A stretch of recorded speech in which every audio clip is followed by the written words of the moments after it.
कैसे हो दोस्तों? लगता है कि ये साल 2025 हॉरर मिस्ट्री थ्रिलर का ही साल है। मतलब एक के बाद एक टॉप कंटेंट की बारिश हो रही है। ट्रेलर देखने के बाद से ही एक फिल्म मेरी नजर में थी, वो है टुगेदर यानी एक साथ। पर ये फिल्म इस मतलब को लिटरली लेती है। तो फिर देर किस बात की, चलिए शुरू करते हैं। कहानी की शुरुआत में हम एक जंगल देखते हैं जहां कुछ लोग एक जोड़े को ढूंढने निकले हैं। वो जोड़ा अचानक गायब है। उन्हें ढूंढने के लिए सर्च टीम निकली है। चारों तरफ कुत्ते भी हैं, पर वे उन्हें ढूंढ नहीं पा रहे। खैर, जंगल में एक छोटी गुफा भी है जिसमें एक घंटी लटकी है। सर्च टीम के 2 कुत्ते वहां भी ढूंढने गए, पर उन्हें वे नहीं मिलते। दोनों कुत्ते प्यासे भी थे और उस गुफा के अंदर एक तरह का कुआं था जहां से वे पानी पीते थे। खैर, शाम हो रही थी। अब उन सभी को घर वापस जाना था, लेकिन उन दोनों कुत्तों का मालिक देखता है कि उसके कुत्ते एक दूसरे की तरफ एकटक देख रहे हैं। मतलब यह बात बहुत अजीब थी। लेकिन रात में एक और घटना घट जाती है। वह आदमी अपने ग्रीन हाउस से एक अजीब आवाज सुन रहा था जहां उसके कुत्तों को रखा गया था। और जब वह टॉर्च जलाकर देखने की कोशिश करता है तो देखता है कि उसके दोनों कुत्ते आपस में मिल गए हैं, यानी मर्ज होकर एक सिंगल एंटिटी बन रहे हैं। खैर, फिर हम कहानी के मुख्य पात्रों को देखते हैं। एक है टिम और उसकी गर्लफ्रेंड मिली को हाल ही में इंग्लिश टीचर की जॉब मिली है और वो टिम के साथ ये जगह छोड़ डीएच रही है। इसलिए उसने एक विदाई पार्टी रखी है और सब दोस्तों को बुलाया है। वहीं टिम गहरे सदमे से गुजर रहा है क्योंकि हाल ही में उसके माता पिता गुजर गए। वो थोड़ा अजीब है, ठीक से बोल नहीं पाता, लाइफ को लेकर गंभीर नहीं है और कोई पक्की नौकरी नहीं है। वो म्यूजिशियन है पर अभी बेरोजगार है।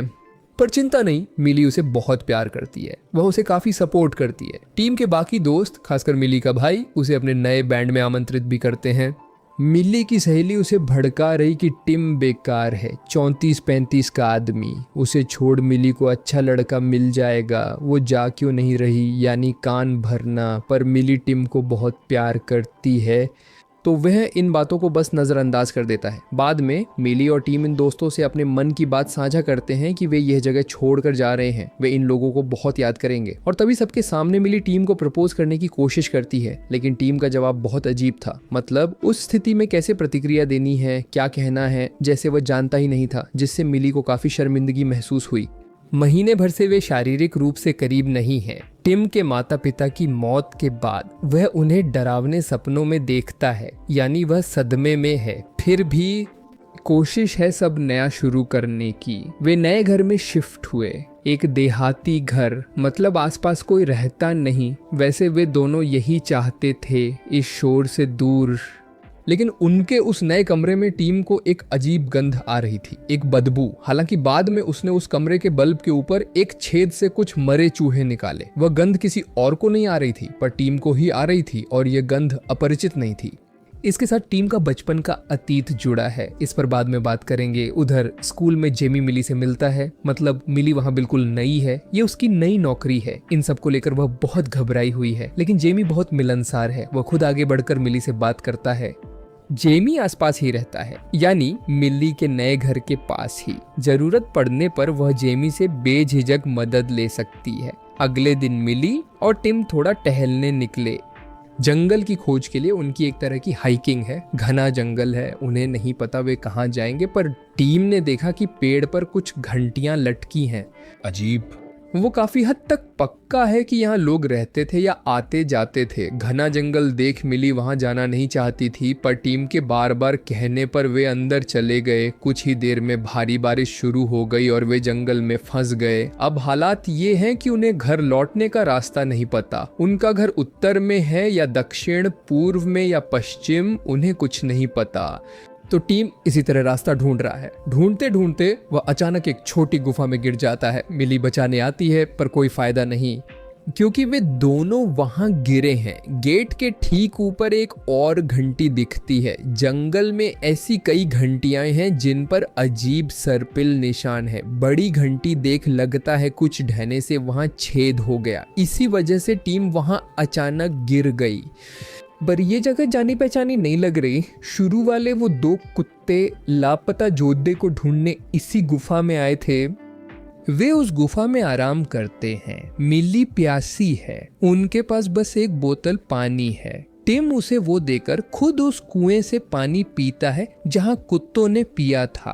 टिम वाइन भी लाया था। उसने सोचा था वे एडवेंचर करेंगे, एक जगह रुकेगा, कैंप फायर करेगा, मजे करेगा, पर कौन जानता था कि वे ऐसे फंसेंगे। वहाँ वक्त मिलने पर टिम ने बताया कि नए घर के मरे चूहों से वो परेशान क्यों था, क्यों उस गंध ने उसे पुराने ट्रॉमा की याद दिलाई। असल में बचपन में पिता ने उसे कमरा साफ करने को कहा था।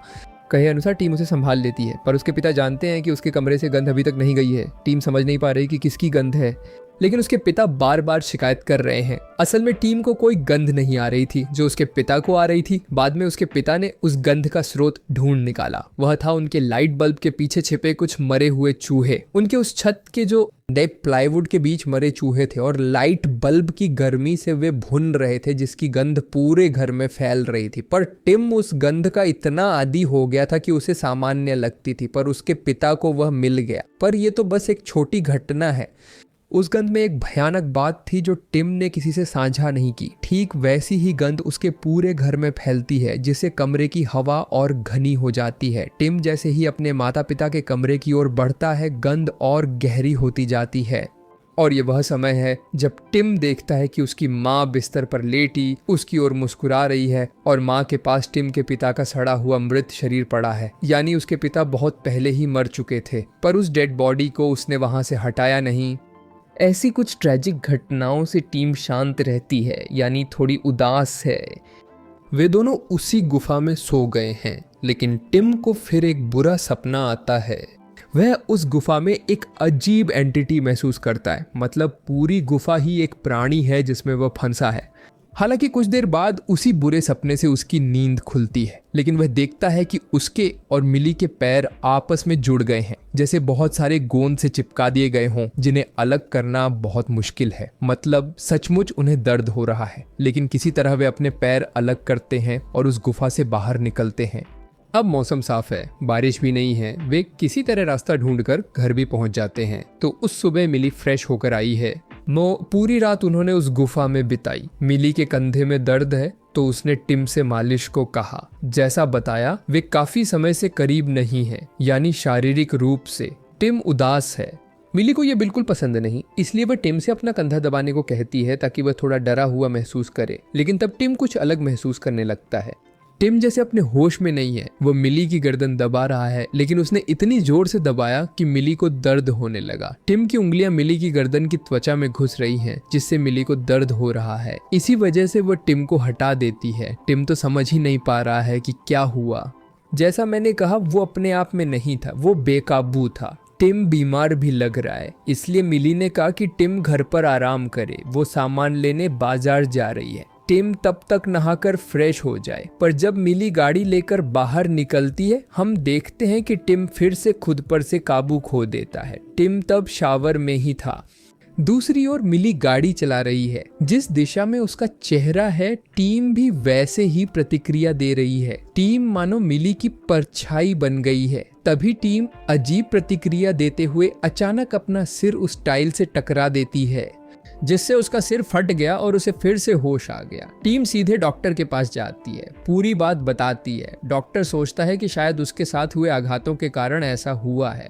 इसी वजह से उस डॉक्टर ने उसे कुछ मसल रिलैक्सेंट दिए। मतलब जब टीम अपने कंट्रोल से बाहर जा रही है, उसकी मांसपेशियां सख्त हो रही हैं, इनसे उसे अस्थायी राहत मिलेगी। डॉक्टर को पता चलता है कि इस जगह टीम और उसकी गर्लफ्रेंड अकेले रह रहे हैं, लेकिन जगह बिल्कुल ठीक नहीं है। मतलब कुछ दिन पहले ही एक कपल गायब हुआ है, जिन्हें ढूंढा नहीं जा रहा है। ये घटना वह डॉक्टर टीम को बताता है। ये बात सुनने के बाद टीम सीधे चली जाती है और इंटरनेट पर उस बारे में सर्च करने लगती है। वह कपल साइमन और कैरी जो उस जंगल में बस खो गए हैं। सर्च पार्टी ढूंढने निकली थी, लेकिन कोई नतीजा नहीं आया। टीम ने उस कपल के सोशल मीडिया पर जाकर उनके पोस्ट भी देखे कि हाँ, सच में वे घूमने निकले थे। और इससे टीम में और डर पैदा होने लगा कि क्या यह जगह वाकई सुरक्षित है या नहीं। खैर, अगले ही पल उनका पड़ोसी यानी जेमी उनके घर के दरवाजे पर आ पहुंचा। जेमी मिली की सहकर्मी भी है। वह उन्हें वेलकम करने आई है। साथ ही जेमी उनकी अकेली पड़ोसी है। मतलब जेमी के अलावा आसपास कोई नहीं रहता। जेमी का व्यवहार बहुत दोस्ताना था, जैसा हमने देखा था। उन्होंने जेमी का स्वागत किया। जेमी उनके लिए एक ड्रिंक भी लाई है। वहाँ मेज पर बैठकर वे बातें करते हैं और टिम बताता है कि उसने जंगल में क्या क्या देखा, मतलब चारों ओर घंटियां लगी हैं जिनमें अजीब प्रतीक हैं। जिस जगह से वे गिरे थे वहां एक बड़ी घंटी भी थी। जेमी, जो यहाँ का पुराना निवासी है, बताता है कि इस जंगल में एक चर्च था जो कुछ साल पहले ढह गया था, जिससे मिट्टी में वैसी दरार पड़ गई। पर वे चर्च सदस्य कहाँ हैं? वेल, जेमी को ये नहीं पता, पर वो एक न्यू एज चर्च था। 70 के दशक की शुरुआत में ये न्यू एज ऑर्डर काफी चर्चित था। न्यू एज असल में एक धार्मिक प्रथा थी जिससे कई लोग जुड़े थे। आप इनके बारे में गूगल पर जान सकते हैं, पर अब हम इन्हें पंथ कहते हैं। फिर जेमी वहां से चला जाता है। उनकी बातचीत से हमने गौर किया कि टीम थोड़ा जलन महसूस कर रहा है। जितनी बार जेमी मिली से बात करने की कोशिश करता है, जेमी के जाते ही टीम मिली को किस करता है और उनके होंठ अचानक जुड़ जाते हैं। यहाँ एक दिलचस्प बात है कि कहानी की शुरुआत से ही हम देख रहे हैं कि टिम मिली को नजरअंदाज कर रहा है। जितनी बार मिली उसके पास आने की कोशिश करती है, उतनी बार टिम उससे थोड़ी दूरी बनाने की कोशिश करता है। लेकिन हाल ही में उस गुफा से आने के बाद से टिम धीरे धीरे मिली के और करीब आ रहा है, जो वह कुछ दिन पहले नहीं था, और किस करने के कारण अचानक उनके होंठ जुड़ जाते हैं।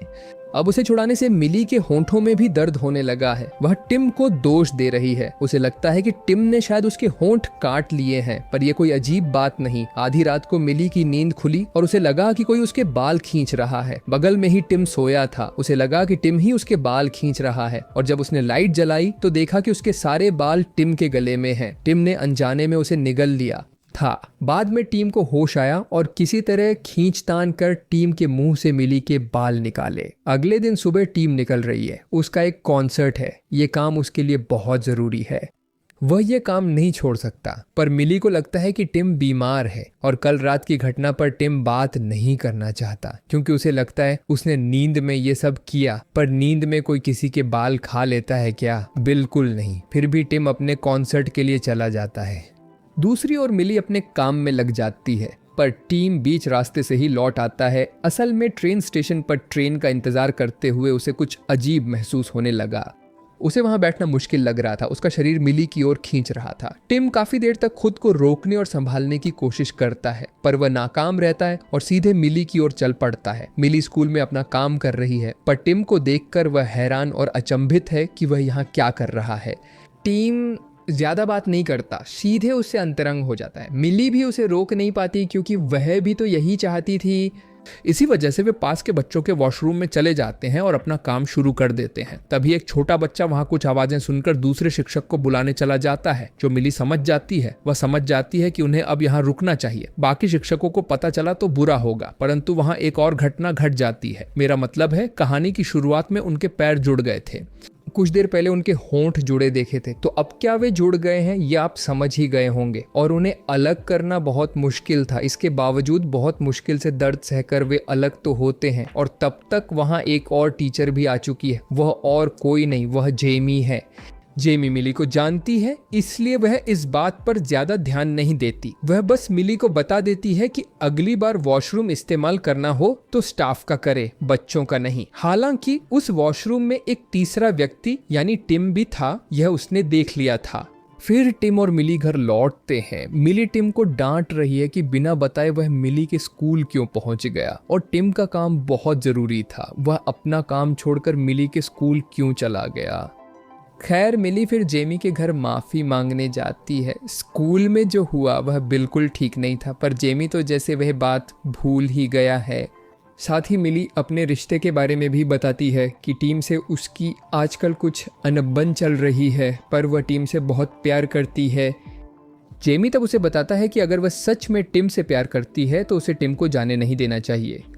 वह तब एक कहानी सुनाता है, जो कहानी नहीं बल्कि असल में एक इतिहास है, जो वह अपने 9वीं कक्षा के छात्रों को सुनाता है। वह है प्लेटो की लिखी किताब द सिम्पोजियम। सिम्पोजियम मूल रूप से कुछ कुलीन यानी बुद्धिमान और ज्ञानी लोगों की चर्चा, उनके विचार आदि है।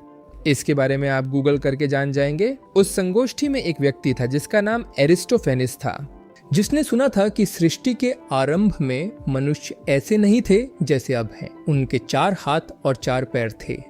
लगभग 2 इंसानों के शरीर को मिलाकर जैसा दिखता है वैसा ही दिखता था। इंसान तब बहुत उन्नत, शक्तिशाली और स्मार्ट थे। उस समय 3 लिंग मौजूद थे, पुरुष, महिला और हर्माफ्रोडाइट। उस समय इंसान इतने स्मार्ट और शक्तिशाली थे कि वे ओलंपस पर्वत को मापने की कोशिश कर रहे थे। और ओलंपस किसका निवास स्थान है? ज्यूस, जो मनुष्यों पर क्रोधित होकर उन्हें दंडित करने के लिए उनके शरीर को आधा कर देता है। यानी जैसे मनुष्यों के 4 हाथ और 4 पैर थे, उसे अलग अलग करके 2 हाथ और 2 पैर बना देता है। एक पूरा शरीर 2 अलग हिस्सों में बंट जाता है।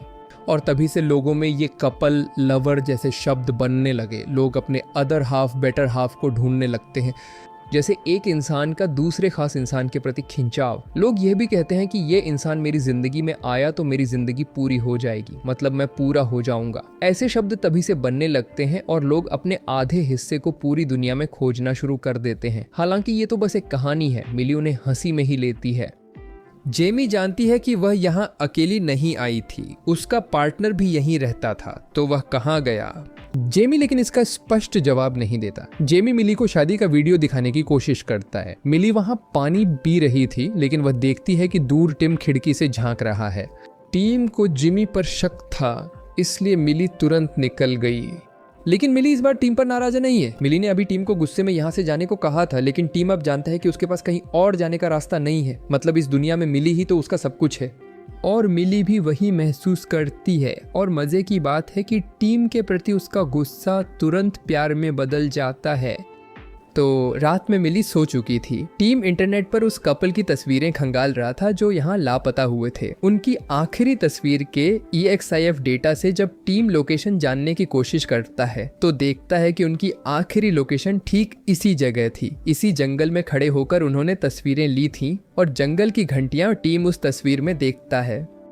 खैर, टिम वो दवा लेता है जो डॉक्टर ने उसे मांसपेशियों को आराम देने के लिए दी थी, क्योंकि कल रात जो हुआ वह सामान्य नहीं था। लेकिन इस बार मामला उल्टा हो गया है। टिम तो ठीक है, पर मिली अब ठीक नहीं है। मिली का शरीर भी अनजाने में टिम के पास आ रहा है, ठीक जैसे चुंबक की तरह। टिम तो अपने नियंत्रण में है, लेकिन मिली अपने काबू में नहीं है। मिली का शरीर जैसे टीम के शरीर से जुड़ना चाह रहा था, लेकिन बहुत धक्का मुक्की के बाद टीम ने मिली को वहां से हटाया और उसे होश आ गया। अब मिली भी समझ नहीं पा रही कि यह क्या हुआ। वह सोच रही है कि शायद उसे कोई दौरा पड़ा था, लेकिन टीम तो समझ गई है कि इसका उस गुफा से कोई कनेक्शन है। उनके साथ अब तक जो भी हुआ है वह सिर्फ कोई संयोग या बीमारी नहीं है, उनका उस गुफा से ही कनेक्शन है। उन दोनों के बीच एक मैग्नेटिक कनेक्शन बन गया है। पर मिली ये सब नहीं मानेगी। टिम अपना हाथ उठाता है और मिली से भी अपना हाथ उठाने को कहता है, यह देखने के लिए कि क्या उनके हाथ जुड़ते हैं। पर मिली ऐसा नहीं करती। मिली असल में इन बातों पर विश्वास करना ही नहीं चाहती। मिली जब वहां से जाने की कोशिश करती है तो वह अचानक रुक जाती है, क्योंकि टीम बताता है कि वह दिल से चाहता था कि मिली वहीं रुक जाए। यानी किसी तरह उनके शरीर ही नहीं बल्कि उनका मन भी एक साथ जुड़ गया था, जिन्हें समझाना तो बिल्कुल भी संभव नहीं है। लेकिन मिली इन बातों पर बिल्कुल भी विश्वास नहीं कर रही है। टीम यह भी देखता है कि मिली की जो नाक फट गई थी उससे बहता खून लुढ़कते हुए टीम की ओर आ रहा था। खैर, वे सो जाते हैं, लेकिन आधी रात में वह समस्या फिर शुरू हो जाती है, और भी स्ट्रॉन्ग और पावरफुल। मतलब टीम ने तो वह दवा बहुत पहले ही खा ली थी, उसका असर तो चला गया था। वह भी धीरे धीरे मिली की ओर जा रहा था और मिली का शरीर भी धीरे धीरे टीम की ओर आ रहा था, बिल्कुल एक चुंबक की तरह। अब वे इस चीज को कैसे रोकेंगे? टीम जानती है कि उन्हें वह दवा खानी होगी जो उसकी मांसपेशियों को आराम देगी, उनके ब्रेन फंक्शन को कम कर देगी, वरना उनके हाथ झुक कर लगभग एक ही वजूद में बदलने वाले थे। तब उन्होंने उस दवा को तोड़ कर ओवरडोज किया और खुद को रोका। अगली सुबह टिम को होश आया। उसने देखा कि उसके हाथ पांव बंधे हैं और पास में मिली है, जो आरी से उनके जुद्दे हाथों को काटने की कोशिश कर रही है। यानी उन्होंने किसी तरह अपने हाथों को अलग तो कर ही लिया है, मगर खाल अब तक अलग नहीं हुई थी। मिली उसे काटने का सोचती है, पर वो डरी थी, लेकिन कोई और चारा नहीं था। हिम्मत कर मिली ने आखिर वो कर दिया। खाल काटकर उन्होंने एक दूसरे के हाथ पर पट्टी बांध ली। अब मिली समझ गई कि टिम की कल रात वाली अजीब बातें गलत नहीं थीं, पर अब क्या करें? टेम्परेरी सॉल्यूशन वो दवा है जो उनकी मसल्स को रिलैक्स करेगी। विराम, जिससे कम से कम ये पागलपन टेम्परेरी रुक जाएगा। विराम, उनके पास दवा भी नहीं है। विराम, इसलिए मिली दवा लाने जा रही है और टीम को इंतजार करने को कहती है। विराम, लेकिन टीम वो तो अब इंतजार नहीं करेगी, उसे जवाब चाहिए। वह उस गुफा में जाना चाहती है जहां से ये सब शुरू हुआ, इसलिए वह वहां चली जाती है। उधर मिली अपनी कार की चाबी गलती से जेमी के घर भूल आई थी। जब वो उसे लेने गई उसने देखा कि जेमी अपनी शादी की वीडियो चला रहा है, पर वहाँ तो दो अलग लोगों की शादी दिख रही है। हमें न्यू एज चैपल के सदस्य दिखते हैं। वे चर्च के लोग वहाँ जश्न मना रहे हैं। वहाँ एक अजीब तस्वीर है जिसमें दो लोग जुड़े हुए हैं। वही तस्वीर टिम को उस गुफा में भी दिखती है। यानी सच में वह चर्च वहां ढह गया था। उस चर्च के नीचे से ही गुफा में जाने का एक रास्ता है जहां सदस्य उतरते हैं और कुएं के पानी में डुबकी लगाकर एक दूसरे के प्यार को स्वीकार करते हैं। वहीं टीम जो जवाब ढूंढने गुफा में गया था उसे वहां एक अजीब प्राणी दिखाई देता है, हालांकि वह कोई प्राणी नहीं था। दो आधे अधूरे जुड़े हुए इंसान, वही कपल साइमन और कैरी जो गायब हो गए थे। टीम तो उसे देखकर एकदम डर गई थी। एक विकृत शरीर जो पूरी तरह से जुड़ नहीं पाए थे। दो शरीरों में से एक शायद मर गया था, उसके गले में चाकू फंसा था जिस कारण वे जुड़ नहीं पाए और एक भयानक रूप ले लिया जो टीम से मदद मांग रहा था। लेकिन टीम ने उसके शरीर से चाकू निकाल किसी तरह वहां से भागी। वहीं जेमी उसी घर में था जिसने मिली को सच बताया, उन दो कपल्स का जिन्हें हमने देखा था, जिनका शरीर मिलकर अब जेमी बन चुका है। और वो मिली से ये तोहफा स्वीकार करने की विनती करता है। मिली नहीं मानती। तब जेमी अपनी नुकीली अंगूठी से मिली का हाथ काट देता है जैसा हमने देखा था। वीडियो में शादी की एक रस्म थी, दो लोगों के हाथ काटे जाते हैं और उनके खून मिलकर वे एक हो जाते हैं। ठीक वैसे ही वह मिली का हाथ काट देता है। वैसे एक बात आपको ध्यान रखनी होगी कि टिम ने उस कुएं का पानी पिया था जिसके कारण उसके अंदर यह कनेक्शन बन गया, लेकिन मिली के अंदर यह कनेक्शन पहले नहीं बना था। बाद में जब मिली जिमी के घर पानी पीती है, जैसा हमने देखा था जिमी ने उसे पानी पीने को दिया था, तब से मिली भी यही महसूस करने लगी, यानी जिमी ने जानबूझकर यह किया था। खैर मिली किसी तरह वहां से निकल जाती है। दूसरी ओर टिम भी उस गुफा से बाहर आ गया है। उनके शरीर फिर से खींचने लगे हैं। वे समझ गए हैं कि अब वे यहाँ से भाग नहीं पाएंगे। जो होना था वो हो गया है। अब उनके पास एक ही रास्ता है, उपहार स्वीकारना। यह मान लेना कि जो उनके साथ होगा वे एकजुट हो जाएंगे, या किसी एक को बलिदान देना होगा ताकि वे फिर से एकजुट न हो सके। टीम तब बताता है कि वह अपना बलिदान देगा। वह उस गुफा से वह चाकू लाया है जिसका उपयोग करके वह अपनी जान लेगा ताकि मिली को और यह कष्ट न हो। मगर मिली जानती है कि इसकी जरूरत नहीं है क्योंकि जिमी ने जो उसका हाथ काटा था उससे पहले ही बहुत खून बह चुका है। मिली धीरे धीरे बेहोश होती है, पर टीम यह मान नहीं पाती। कुछ देर बाद मिली को होश आता है। मिली खुद को जिंदा देखकर हैरान है, साथ ही वह थोड़ी परेशान भी है क्योंकि टिम ने उसे बचाया है। टिम ने उसके हाथ को उस जख्मी जगह पर छुआ जहां उनके दोनों हाथ मिल गए थे, जिसके कारण मिली नहीं मरी। टीम उसे इतनी आसानी से नहीं मरने देगी। अपनी नियति स्वीकार करेंगे, साथ ही रहेंगे, यही तय करते हैं। और क्या ड्यू वे एक दूसरे के करीब आते हैं और इस उपहार को स्वीकार करते हैं। धीरे धीरे उनके शरीर एक दूसरे को खींचने लगते हैं और उनके हाथ पैर जुड़कर वे एक इकाई बनने लगते हैं। फिर कुछ दिनों बाद मिली ने बताया कि उसके माता पिता उससे मिलने इस घर आएंगे और समय पर मिली के माता पिता यहाँ आ पहुंचे। घर में कॉलिंग बेल नहीं थी, पर वही घंटी लगी थी जो उस पुराने चैपल में थी। लेकिन दरवाजा खोलने पर एक नया व्यक्ति दिखा जिसका चेहरा मिली और टिम दोनों का मिश्रण था। यानी वे दोनों फाइनली एक हो गए हैं और इसी वजह से फिल्म का नाम टुगेदर। खैर इस तरह की कहानियां मुझे बहुत पसंद आती हैं जिनमें कुछ फिक्शन, कुछ ऐतिहासिक संदर्भ, इनका सही मेल आपको मिलेगा। इस वीडियो में मैंने एरिस्टोफेनेस की व्याख्या को बहुत संक्षेप में समझाया है। आप गूगल करके उन्हें विस्तार से पढ़ सकते हैं और प्लॉट मुझे काफी दिलचस्प लगा है। अब सवाल है कि उस चैपल में क्या होता था और उस कुएं के पानी में ऐसा क्या है कि उसे पीते ही वे एकजुट हो जाते हैं। मतलब कहानी के अनुसार लोग अपने मूल रूप में लौट रहे हैं, ठीक वैसे ही जैसे वे शुरुआत में थे। अब चूंकि इस कहानी में पौराणिक और धार्मिक पहलू दिखाए हैं तो शायद ये समझाना चाहता है कि इंसानों पर जूस का जो श्राप है, शायद वह पवित्र जल उस श्राप से मुक्ति दिला रहा है और इंसान आखिरकार अपने दूसरे आधे हिस्से से मिलकर पूर्ण हो रहे हैं।